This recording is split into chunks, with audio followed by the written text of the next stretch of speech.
Twongeye kubaha ikaze banywanyi bacu bakunze bahire mu dukurikirana muri mpande zine z'isi. Kaze muri ano makuru atuye kubabwira amakuru ariko aravugwa ku mpande zine z'isi muri kano kanya. Kaze twibutsa kugira sabone canke kugira subscribe bakoresha ururimi rw'icongereza kugira ngo ntize muracikwa n'amakuru atoze neza ndetse n'ibiganiro bica kuri channel yacu. Kaze rero bakunzi bacu banywanyi bacu bahire turabahaye ikaze muri ano makuru yacu no munsi rero turababwira avugwa mu Burusiya ndetse hagati y'intambara ariko irahuza igihugu cy'u Burusiya na Ukraine ndetse turababwira n'avugwa ku mugabane w'Uburayi turababwira n'avugwa kuri Amerika ndetse no ku mugabane wa Afrika. Kaze muri ano makuru.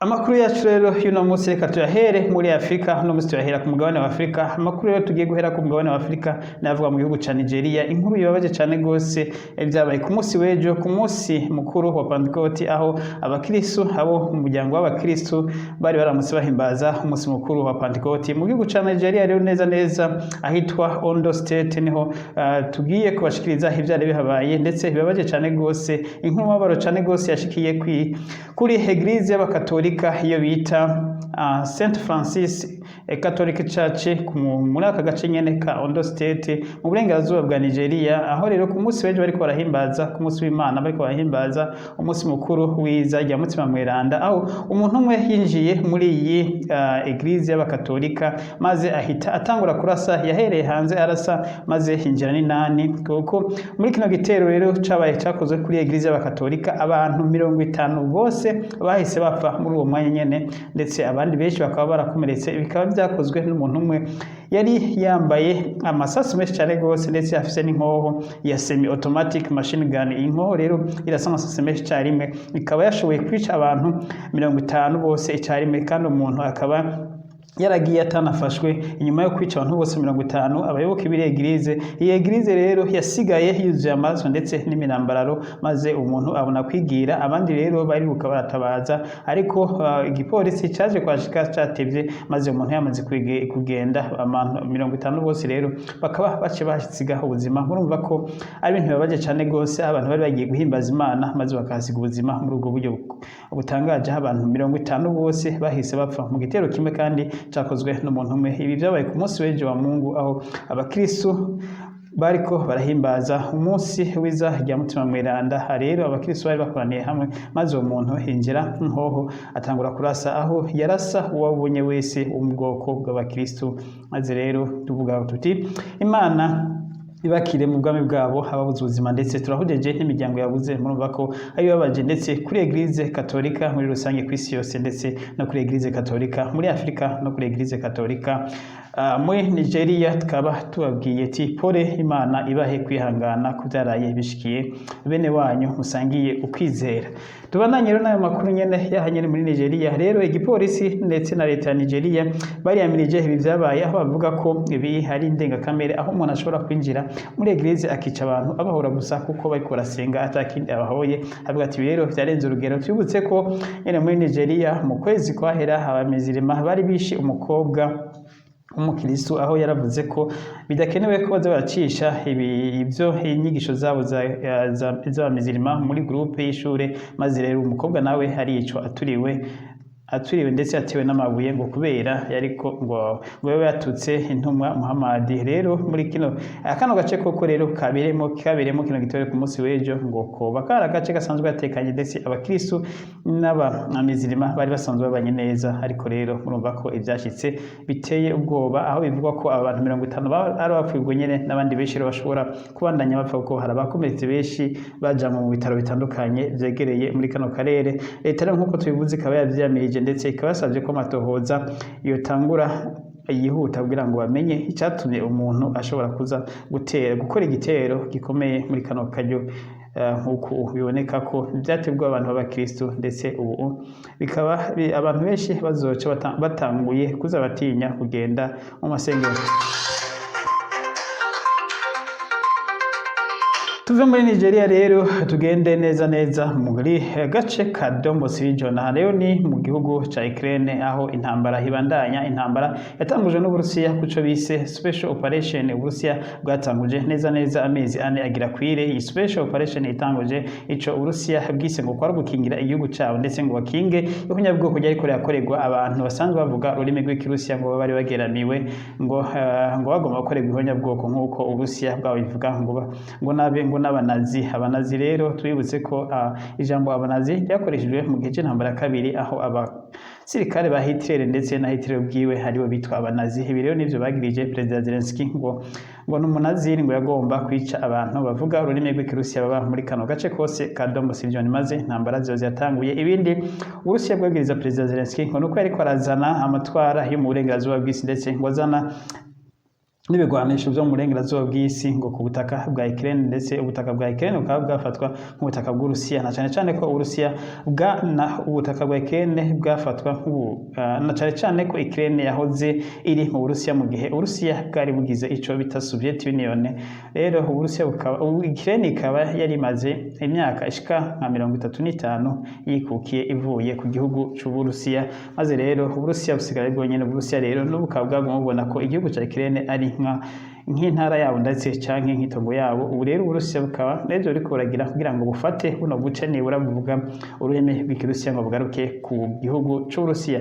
Ariko rero nubwo biri uko ntawuzi neza neza ko umugambi wa Perezida Vladimir Putin ari gufata kano gace ka Donbas region gusa maze ngo intambara zihite zihagarara, kuko abarabira ibintu n'ibindi hirya no hino abakurikiranira politike ndetse n'ivy'intambara muri rusange babone koko inguvu Perezida Vladimir Putin ariko arashira muri intambara ko atari izo kugarukira gusa muri kano gace ka Donbas region, bishoboka ko ashobora no kubandanya gutera n'izindi ntara. Twibutse ko ku munsi w'ejo twababwiye ko ku mugwa mukuru Kiev bahateye ndetse no mu karere ka Kiev naho nyine bakaba barahateye. Aha rero bakumugwaho bakaba bahateye bashaka gusambura ibigwanisho bya gisirikare byari biri mu duce bo bari bamenye aho byari biri. Ubu rero ngira ngo inkuru nziza ku gihugu ca Ukraine inyuma yo gusaba kenshi cyane gose ko boyiha amantuze amaroketi arasakure. Igihugu ca Amerika kikaba caramaze guha igihugu ca Ukraine ayo maroketi arasakure ashobora kurasa ku birometero 50 ndetse no kurega kuri ivyo. Ariko rero ngo umuzi bakaba barabujijwe kurasa ubutaka bw'Uburusiya, ariko ntawuzi ko Ukraine izokubahiriza kutarasa umutaka w'Uburusiya. Ikindi gihugu rero cyamenyesheje ko giye gutanga amamisire ndetse n'amaroketi agira kure ni igihugu c'Ubwongereza. Igihugu c'Ubwongereza nyuma ya Amerika iboneka ko bari barerekana kugira barabotangura. Nyuma y'uko rero Amerika itanguye, igihugu c'Ubwongereza naco cyamenyesheje ko kigiye gutanga aya maroketi arasa kure cyane gusa agira kure ashobora guterwa ku birometero birenga 100. Ibi rero bikaba bari bigiye kongereza inguvu igisirikare ca Ukraine kugira ngo igisirikare ca Ukraine kibashe kwivuna igihugu c'Uburusiya, na cyane cyane ko igihugu c'Uburusiya coco ibigwanisho byose kibifise ndetse n'ibirushaha ibigwanisho kibifise kiriko kirakoresha muri iyi ntambara. Tukivuga rero nyene ivyo bigwanisho vyahawe igihugu ca Ukraine ibi n'ibindi biriko biraza, Perezida Vladimir Putin uno musi nyene yugiye kugabisha ko muri iri joro mu kiganiro yariko aragirana n'abamenyesha makuru, ndetse yongeye kugabisha ko kuba ibino bihugu vy'uburengerazuba bw'isi biriko biraha bino bigwanisho bigera kure igihugu ca Ukraine ngo nukugishuka cyane gose no kugenda cyane gose, kuko ngo Uburusiya buzogerageza kurasa aho hose bazoba biketse ko hari bino bigwanisho ngo ndetse ngo bazoca bagura ibitero ngo bikore ibitero n'ahandi hose batari batagetingana, cyane cyane aha cahaza imbere uravye imvugo ya Perezida Vladimir Putin no mugwa mukuru Kiev aho ibitero byasa n'ivyahoyahoye. Ariko rero biboneka ko igihe Ukraine igiye gutangura gukoresha bino bigwanisho ko igihugu c'Uburusiya kizoca gitangura gutagetinga umugwa mukuru Kiev, nawo rero ibitero bisubire bikomeye cyane gose, kuko avuze Perezida Vladimir Putin yamenyesheje ko ngo rukongereza umuriro mu gihugu ca Ukraine ngo ntabwo ari ugufasha Ukraine ngo aho kurondera gutora inyishu y'ikibazo bariko rero kuba bariko baraha bino bigwanisho bikomeye cyane gose igihugu ca Ukraine ngo ntabwo na gatoya ari gutora inyishu ngo ahubwo no kongereza umuriro mu kibazo cari gisanzwe.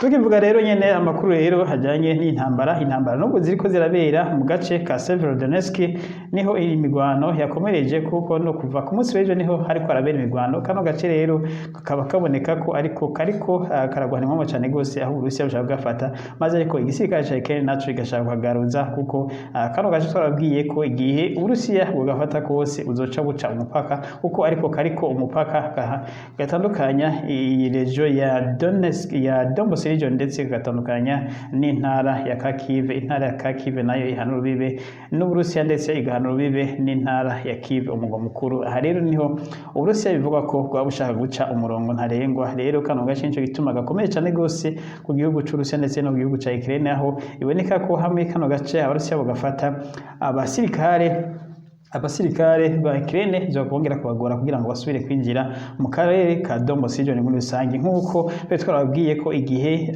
Azovstal nuclear power plant yagomba gufatwa muri Mariupol byari kwa biheze ko atamusirikare wa Ukraine yari gusubira kuronka ahamenera kugira ngo injire mu ntara ya Mariupol. N'ubure niko bimeze mu ntara ya Mariupol nta musirikare wa Ukraine ashobora kurongera injira kuko inzira zose zinjira mu ntara ya Mariupol Uburusiya burazikontrola neza cyane inyuma yaho ufatiye intara ya Mariupol ndetse bugafata n'ikivuko ca Mariupol ariho igisirikare c'Uburusiya cyashobora gucira Ukraine cyashobora gukoresha nahari muri kano gace ka Severodonetsk niko bashaka kubigira aho rero muri gafata bakakorutira kose igisirikare ca Ukraine kwinjira mu karere ka Donbas region mu rusangi byogorana cyane. Rero nico gituma imigwano ikomeye muri kano gace.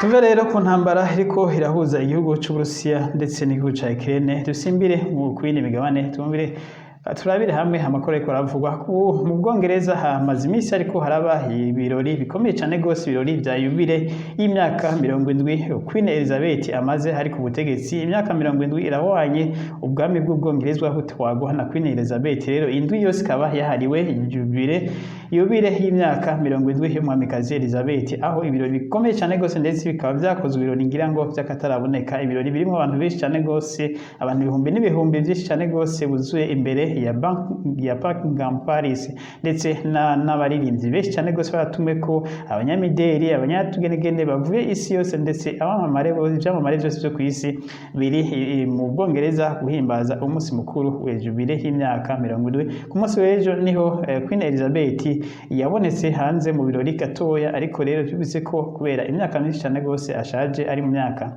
90 n'iyindi Queen Elizabeth ntashobora kumara umwanya munini mu birori ariko yagumye abikurikirana kuri televiziyo ari mu ngoro yiwe ndetse akaba yarasohotse gatoya araramutsa abantu maze abantu barishima cyane gose bazunguriza amadarapo ndetse barakomendoro nubwo amabushi cyane gose bamushimira bavuga ngo turagushimiye kuri serivisi wahaye ubwami bwacu bw'Ubwongereza mu myaka 70 umaze utwara ubwami bwacu bw'Ubwongereza. Imana ikongere imigisha n'imyaka myinshi. Aya majambo yavugwa n'abantu benshi bari mu birori. Iki gikomangoma Prince William niwe yavuze ijambo nyamukuru aho yavuze ko mu majambo yavuze ko ashimira umwamikazi Elizabeth ndetse akaba na mama wiwe akanashima ko Imana yamuzigamye kugira kino gihe. Yongera mu majambo yavuze ko isi nanone ikeneye kwitwararika ivyihindagurika ry'ibihe na cyane gukingira isi tubako na cyane isi ndimwa aho avuga ko isi igeramiwe n'ibizazi cyane gose rero ko abantu bakwiye guhagurukira icarimwe bagakingira isi ndimwa. Aya yari amajambo ya Prince William Charles akaba ari nawe hazosubirira umwamikazi Elizabeth igihe umwamikazi Elizabeth azoba yitavye Imana. Turabandanye rero nano makuru nyene tukiri hano mu Bwongereza.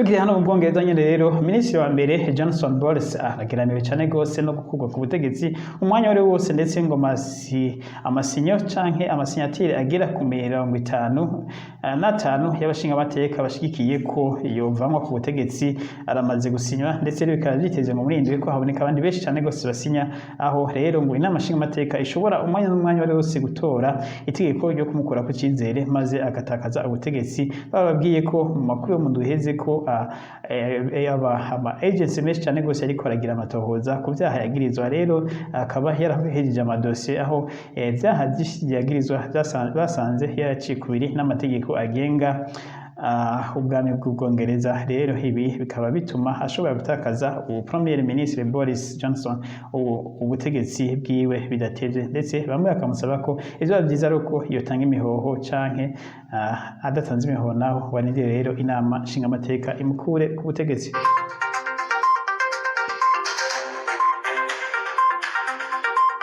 Turabandanya n'ano makuru rero tuve ku mugabane w'Uburayi dusimbire mu Bushinwa gatoya. Ubushinwa rero igihugu c'Ubushinwa kirabandanya kurungika amasatelite misanzure canke mu kirere, aho ku munsi w'ejo congeye kurungika andi masatelite 5 yose, aho biboneka ko igihugu c'Ubushinwa kirakarwe cane gose no kuba icambere mu kirere, kuba arico gifise amasatelite menshi gushika ubu. Ubushinwa busa bugira ubwa kabiri bufise amasatelite menshi mu kirere inyuma ya Amerika. Rero bikaboneka ko hamwe Ubushinwa bugumana ko umuvuduko mu minsi iza bukaba aribwo Ubushinwa buzaba bufise amasatelite menshi mu kirere, ndetse aho amasatelite yagiye ku munsi w'ejo harimwo n'umudamu rero ku nshuro mbere w'Umushinwa akaba agiye mu isanzure, mu gihe abanyamerika nibo b'abadamu bamaze kugenda. Rero mu Bushinwa zuba ari wa mbere, abanyamerika rero bakaba bakiri abambere mu kirere kuba bafise amasatelite menshi.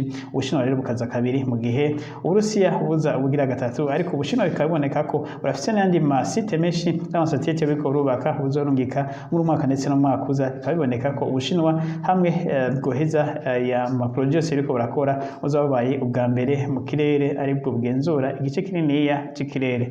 Mwakoze rero niho duciye turangiriza hano makuru, tubibutsa ko muri Kenya, muri East Africa, amatora yimirije azoba itariki 9 z'ukwezi k'umunani. Abakandida babiri bamaze kwemezwa n'urwego rutegura amatora rwitwa IBC. Aba nabo ni William Samuel Ruto ndetse n'uwo bahiganwa Raila Odinga. Aba rero babiri akaba umwe kuko byagenda kose ariwe ashobora kuba mu perezida, nubwo harimo n'abandi bakandida benshi bariho, ariko aba babiri umwe niwe ashobora kuba mu perezida kuko nibo bakomeye cyane. Umwe akaba ahagarariye icyitwa Kenya Kwanza, ubu ni William Ruto, ndetse Raila Odinga nawe akaba ahagarariye iyo bita Azimio la Umoja. Amatora rero azoba itariki 9 z'ukwezi k'umunani nk'uko twababwiye. Kwiyamamaza bikaba byaratanguye byemewe ku mugaragaro. Nyuma yaho rero ku munsi w'ejo wa Mungu niho Raila Odinga yemejwe n'uwo mugwi ujejwe amatora ko yemerewe kwija ibisabwa n'amategeko kugira ngo azobe abe mu bazo kwitoza mu kibanza cy'umukuru w'igihugu, ndetse mu gihe William Samuel Ruto nawe ku munsi wa gatandatu ariho yemejwe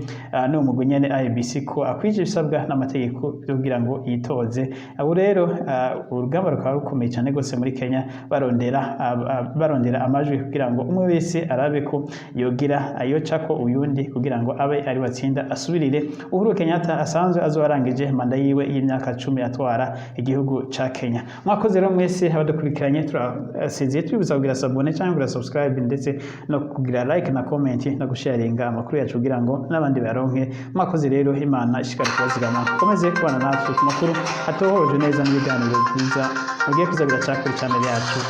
Mwakoze.